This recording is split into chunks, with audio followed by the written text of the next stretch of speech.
اعوذ باللہ من الشیطان الرجیم، بسم اللہ الرحمن الرحیم۔ حضرت ابراہیم علیہ السلام نے مصر سے واپسی پر فلسطین میں رہائش اختیار کی۔ اس علاقے کو کنعان بھی کہا جاتا ہے۔ حضرت ابراہیم علیہ السلام اس وقت تک اولاد سے محروم تھے۔ تورات کے مطابق حضرت ابراہیم علیہ السلام نے اللہ کی بارگاہ میں بیٹے کے لیے دعا کی اور اللہ نے ان کی دعا کو قبول فرما لیا اور ان کو تسلی دی۔ یہ دعا اس طرح قبول ہوئی کہ حضرت ابراہیم علیہ السلام کی چھوٹی بیوی محترمہ حضرت حاجرہ رضی اللہ تعالیٰ عنہا حاملہ ہوئیں۔ جب حضرت سارہ کو یہ پتہ چلا تو انہیں بشر کے تقاضے کے طور پر رشک پیدا ہو گیا۔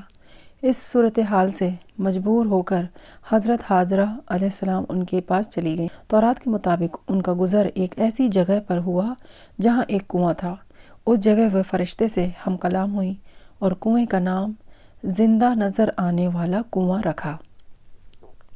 تھوڑے دنوں بعد حضرت حاجرہ رضی اللہ تعالیٰ عنہ کو بیٹا پیدا ہوا اور فرشتے کی بشارت کے مطابق اس کا نام اسماعیل علیہ السلام رکھا گیا۔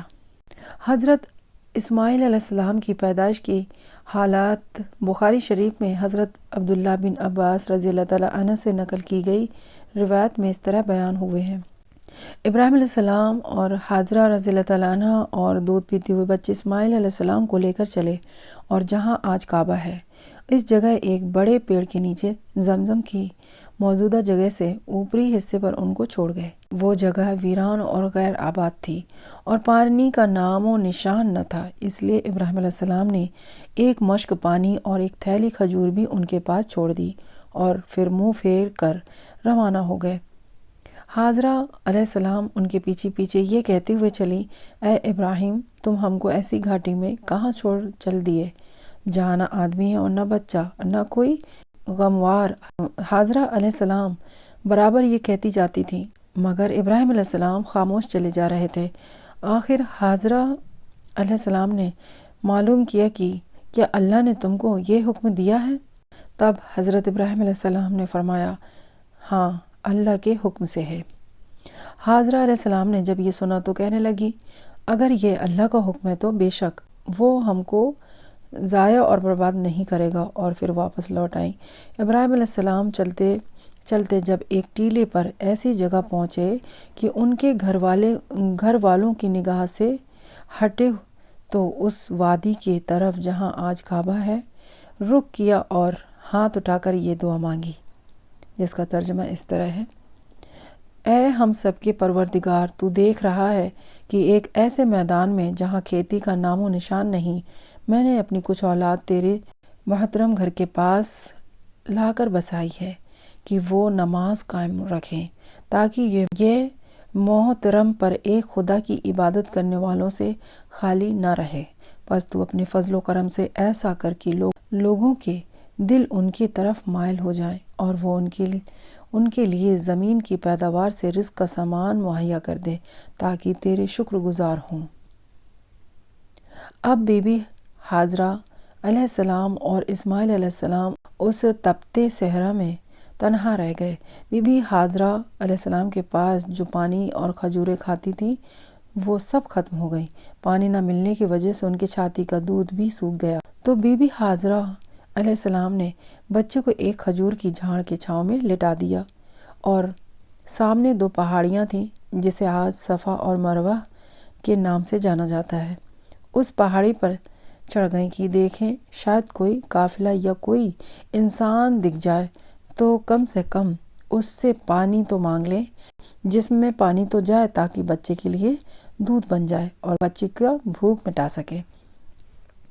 جب وہ ایک پہاڑی پر چڑھتی تو بچہ آنکھوں سے ہٹ جاتا تھا تو بچے کی محبت میں وہ جلدی سے نیچے اتر آتی، لیکن بچے کو روتا دیکھ جلدی سے بھاگ کر دوسری پہاڑی پر چڑھ جاتی کہ شاید کوئی نظر آ جائے اور کچھ مدد مل جائے۔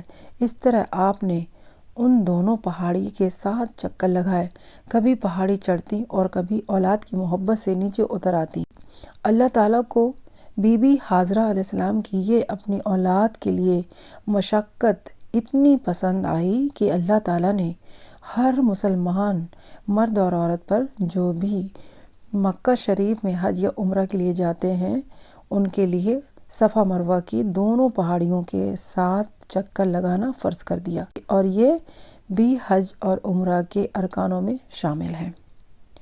جب بی بی حاضرہ علیہ السلام ان 2 پہاڑیوں پر دوڑ کر چڑھتی اور اولاد کی محبت اور بے قراری میں نیچے اتر آتی، ادھر بچہ بھوک سے رو رہا تھا اور اپنی ایڑیاں زمین پر رگڑ رہا تھا، اسی وقت رحمت الہی جوش میں آئی اور اسماعیل علیہ السلام جہاں اپنی ایڑیاں رگڑ رہے تھے اس جگہ سے پانی کا چشمہ پھوٹ پڑا۔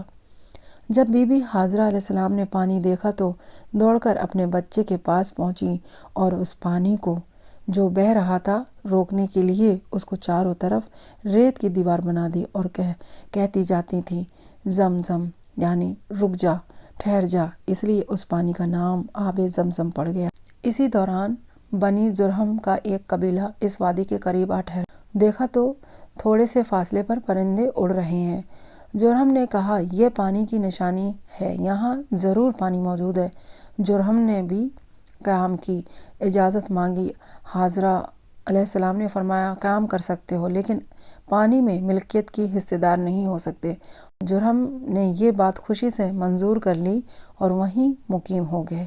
اللہ کے رسول نے فرمایا کہ حاضرہ علیہ السلام بھی آپسی انس و محبت اور ساتھ کے لیے یہی چاہتی تھیں کہ کوئی آ کر یہاں ٹھہرے، اس لیے انہوں نے خوشی کے ساتھ بنی جرہم کو قیام کی اجازت دے دی۔ جرہم نے آدمی بھیج کر اپنے باقی خاندان والوں کو بھی بلا لیا اور یہاں مکان بنا کر رہنے لگے۔ انہی میں اسماعیل علیہ السلام بھی رہتے اور کھیلتے اور ان کی زبان سیکھتے۔ جب اسماعیل علیہ السلام بڑے ہو گئے تو ان کا طریقہ اور انداز اور ان کی خوبصورتی بنی جرہم کو بہت بھائی اور انہوں نے اپنے خاندان کی لڑکی سے ان کی شادی کر دی۔ حضرت اسماعیل علیہ السلام کی بیویوں کے بارے میں اس طرح بیان ہوا ہے کہ ابراہیم علیہ السلام برابر اپنے بال بچوں کو دیکھنے آیا کرتے تھے۔ ایک بار تشریف لائے تو اسماعیل علیہ السلام گھر پر نہ تھے۔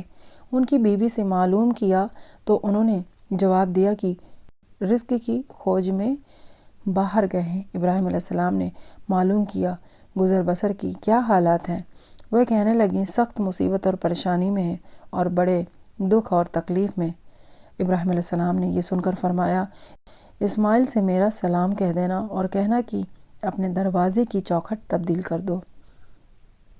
اسماعیل علیہ السلام واپس آئے تو ابراہیم علیہ السلام کے نور نبوت کے اثرات پائے۔ پوچھا کوئی آدمی یہاں آیا تھا؟ بیوی نے سارا قصہ سنایا اور پیغام بھی۔ اسماعیل علیہ السلام نے فرمایا کہ وہ میرے باپ ابراہیم علیہ السلام تھے اور ان کا مشورہ ہے کہ تجھ کو طلاق دے دوں، اس لیے میں تجھ کو جدا کرتا ہوں۔ اسماعیل علیہ السلام نے پھر دوسری شادی کر لی۔ ایک بار ابراہیم علیہ السلام پھر اسماعیل کی غیر موجودگی میں آئے اور اسی طرح ان کی بیوی سے سوال کیے۔ بیوی نے کہا اللہ کا شکر و احسان ہے، اچھی طرح گزر ہو رہی ہے۔ معلوم ہوا کھانے کو کیا ملتا ہے؟ اسماعیل علیہ السلام کی بیوی نے جواب دیا گوشت۔ ابراہیم علیہ السلام نے پوچھا اور پینے کو؟ اس نے جواب دیا پانی۔ تب حضرت ابراہیم علیہ السلام نے دعا مانگی اللہ ان کے گوشت اور پانی میں برکت عطا فرما، اور چلتے ہوئے پیغام دے گئے کہ اپنے دروازے کی چوکھٹ کو مضبوط رکھنا۔ حضرت اسماعیل علیہ السلام آئے تو ان کی بیوی نے تمام واقعہ دہرایا اور پیغام بھی سنایا۔ اسماعیل علیہ السلام نے فرمایا کہ یہ میرے باپ ابراہیم علیہ السلام تھے اور ان کا پیغام یہ ہے کہ تو میری زندگی بھر شریک حیات رہے۔ تورات کے بیان کے مطابق جب ابراہیم علیہ السلام کی عمر 99 سال ہوئی اور حضرت اسماعیل علیہ السلام کی 13 سال تو اللہ تعالیٰ کا حکم آیا کہ ختنہ کرو۔ ابراہیم علیہ السلام نے حکم کی تعمیل میں پہلے اپنی کی اور اس کے بعد اسماعیل علیہ السلام اور تمام خاندان گھر والوں اور غلاموں کی ختنہ کرائی۔ یہی ختنے کی رسم آج بھی ابراہیمی ملت کا شعار ہے اور سنت ابراہیمی کے نام سے مشہور ہے۔ باپ اور بیٹی کی قربانی۔ اللہ کے مقرب بندوں کو امتحان و آزمائش کی سخت سے سخت منزلوں سے گزرنا پڑتا ہے۔ پہلی منزل وہ تھی جب ان کو آگ میں ڈالا گیا تو اس وقت انہوں نے جس صبر اور اللہ کے فیصلے پر راضی ہونے کا ثبوت دیا وہ انہی کا حصہ تھا۔ اس کے بعد جب اسماعیل علیہ السلام کو اور حاضرہ علیہ السلام کو فاران کے بیابان میں چھوڑ آنے کا حکم ملا تو وہ بھی معمولی امتحان نہ تھا۔ اب ایک تیسری امتحان کی تیاری ہے جو پہلے دنوں سے بھی زیادہ ہلا دینے والا اور جان لینے والا امتحان ہے۔ یہی کہ حضرت ابراہیم علیہ السلام 3 رات برابر خواب دیکھتے ہیں کہ اللہ تعالیٰ فرماتا ہے کہ اے ابراہیم، تو ہماری راہ میں اپنی اکلوتے بیٹے کی قربانی دے۔ نبیوں کا خواب سچا خواب اور وحی الہی ہوتا ہے، اس لیے ابراہیم علیہ السلام رضا اور تسلیم بن کر تیار ہو گئے کہ اللہ کے حکم کی جلدی سے جلد تعمیل کریں، چونکہ یہ معاملہ اکیلی اپنی ذات سے متعلق نہ تھا بلکہ اس آزمائش کا دوسرا حصہ وہ بیٹا تھا جس کے قربانی کا حکم دیا گیا تھا۔ اس لیے باپ نے اپنے بیٹے کو اپنا خواب اور اللہ کا حکم سنایا۔ بیٹا اور ابراہیم علیہ السلام جیسے نبی اور رسول کا بیٹا تھا، فوراً حکم کے آگے سر جھکا دیا اور کہنے لگا، اگر اللہ کی یہی مرضی ہے تو انشاءاللہ آپ مجھ کو صبر کرنے والا پائیں گے۔ اس بات چیت کے بعد باپ بیٹے اپنی قربانی پیش کرنے کے لیے جنگل روانہ ہو گئے۔ باپ نے بیٹے کی مرضی پا کر ذبح کیے جانے والے جانور کی طرح ہاتھ پیر باندھے اور چھری کو تیز کیا اور بیٹے کے پیشانی کے بل پچھاڑ کر ذبح کرنے کو تیار ہو گئے۔ فوراً اللہ کی وحی ابراہیم علیہ السلام پر نازل ہوئی، اے ابراہیم، تو نے اپنا خواب سچ کر دکھایا، بے شک یہ بہت سخت اور بہت ڈیفیکلٹ آزمائش تھی۔ اب لڑکے کو چھوڑ اور تیرے پاس جو یہ بھیڑ کھڑا ہے اس کو بیٹے کے بدلے میں ذبح کر، ہم نیکوں کو اسی طرح نوازا کرتے ہیں۔ ابراہیم علیہ السلام نے پیچھے مڑ کر دیکھا تو جھاڑی کے قریب ایک بھیڑ کھڑا ہے۔ حضرت ابراہیم علیہ السلام نے اللہ کا شکر ادا کرتے ہوئے اس بھیڑ کو ذبح کیا۔ یہ وہی قربانی ہے جو اللہ کی بارگاہ میں ایسی قبول ہوئی کہ یادگار کے طور پر ہمیشہ کے لیے ملت ابراہیمی کا شیور قرار پائی، اور آج ذی الحج کے 10 تاریخ کو تمام اسلامی دنیا میں یہی شیور اسی طرح منایا جاتا ہے۔ حضرت ابراہیم علیہ السلام اگرچہ فلسطین میں ٹھہرے تھے مگر برابر مکہ میں حاجرہ علیہ السلام اور اسماعیل علیہ السلام کو دیکھنے آتے رہتے تھے۔ اسی بیچ ابراہیم علیہ السلام کو اللہ کا حکم ہوا کہ اللہ کے کعبے کی تعمیر کرو۔ حضرت ابراہیم علیہ السلام نے حضرت اسماعیل علیہ السلام سے ذکر کیا اور دونوں باپ بیٹوں نے اللہ کے گھر کی تعمیر شروع کر دی۔ ایک روایت کے مطابق بیت اللہ کی سب سے پہلی بنیادی حضرت آدم علیہ السلام کے ہاتھوں رکھی گئی اور اللہ کے فرشتوں نے ان کو وہ جگہ بتا دی تھی جہاں کعبے کی تعمیر ہونی تھی، مگر ہزاروں سالوں کے حادثوں نے عرصہ ہوا اس کو وہ بے نشان کر دیا تھا۔ البتہ اب بھی وہ ایک ٹیلا یا ابھری ہوئی زمین کی شکل میں موجود تھا۔ یہی وہ جگہ ہے جس کو اللہ کے وحی نے ابراہیم علیہ السلام کو بتایا اور انہوں نے اسماعیل علیہ السلام کی مدد سے اس کو کھودنا شروع کیا تو پچھلی تعمیر کی بنیادیں نظر آنے لگیں۔ انہی بنیادوں پر بیت اللہ کی تعمیر کی گئی۔ البتہ قرآن پاک میں پچھلی حالات کا کوئی تذکرہ نہیں ہے۔ دوسری طرف یہ حقیقت ہے کہ اس تعمیر سے پہلے تمام کائنات اور دنیا کے کونے کونے میں بتوں اور ستاروں کی پوجا کے لیے ہیکل اور مندر موجود تھے، پر ان سب کے الٹ صرف ایک خدا کی پرستش اور یکتائی کے اقرار میں سرے نیاز جھکنے کے دنیا کے بت قدوں میں پہلا گھر جو خدا کا گھر کہلایا، یہی بیت اللہ ہے۔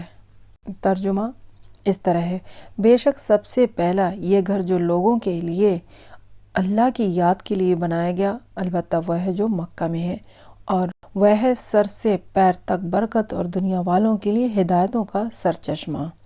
یہ آیا ہے سورۃ آل عمران آیت نمبر 96 میں۔ اسی تعمیر کو یہ شرف حاصل ہے کہ ابراہیم علیہ السلام جیسا پیغمبر اس کے معمار ہے اور اسماعیل علیہ السلام جیسا نبی و جبھی اس کا مزدور باپ بیٹے برابر کی اس کی تعمیر میں لگے ہوئے ہیں، اور جب اس کی دیواریں اوپر اٹھتی ہیں اور بزرگ باپ کا ہاتھ اوپر تعمیر کرنے سے معجور ہو جاتا ہے تو قدرت کی ہدایت کے مطابق ایک پتھر کو باڑ بنایا جاتا ہے جس کو اسماعیل علیہ السلام اپنے ہاتھوں سے سہارا دیتے ہیں اور ابراہیم علیہ السلام اس پر تعمیر کرتے جاتے ہیں۔ یہی وہ یادگار ہے جو مقام ابراہیمی سے جانا جاتا ہے۔ جب تعمیر اس حد پر پہنچی جہاں آج حجر اسود نصب ہے تو جبرائیل امین نے ان کی رہنمائی کی اور حجر اسود کو ان کے سامنے ایک پہاڑی سے محفوظ نکال کر دیا، جس کو جنت کا لایا ہوا پتھر کہا جاتا ہے، تاکہ وہ نصب کر دیا جائے۔ اللہ کا گھر تعمیر ہو گیا تو اللہ تعالیٰ نے ابراہیم علیہ السلام کو بتایا کہ یہ ملت ابراہیمی کے لیے قبلہ اور ہمارے سامنے جھکنے کا نشان ہے، اس لیے یہ توحید کا مرکز قرار دیا جاتا ہے۔ تب ابراہیم علیہ السلام و اسماعیل علیہ السلام نے دعا مانگی کہ اللہ تعالیٰ ان کو اور ان کے ذریات آل اولاد کو نماز اور زکوٰۃ قائم کرنے کی ہدایت دے اور استقامت برتے اور ان کے لیے پھلوں، میووں، رزق میں برکت دے، اور دنیا کے کونے کونے میں بسنے والے گروہ میں سے ہدایت پائے ہوئے گروہ کو اس طرح متوجہ کرے کہ وہ دور دور سے آئیں اور حج کے مناسک ادا کریں اور حج کے ارکان ادا کریں اور ہدایت و رشد کے اس مرکز میں جمع ہو کر اپنی زندگی کی سعادتوں سے دامن بھریں۔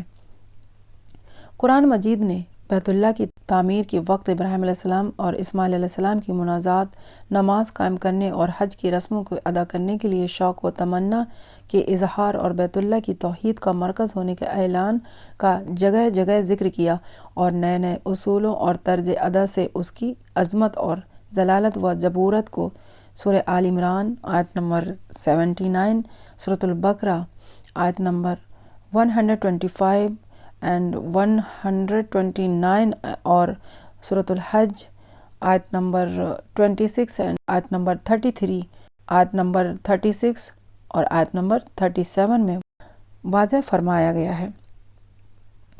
حضرت اسماعیل علیہ السلام کا ذکر قرآن مجید میں کئی بار ہوا ہے۔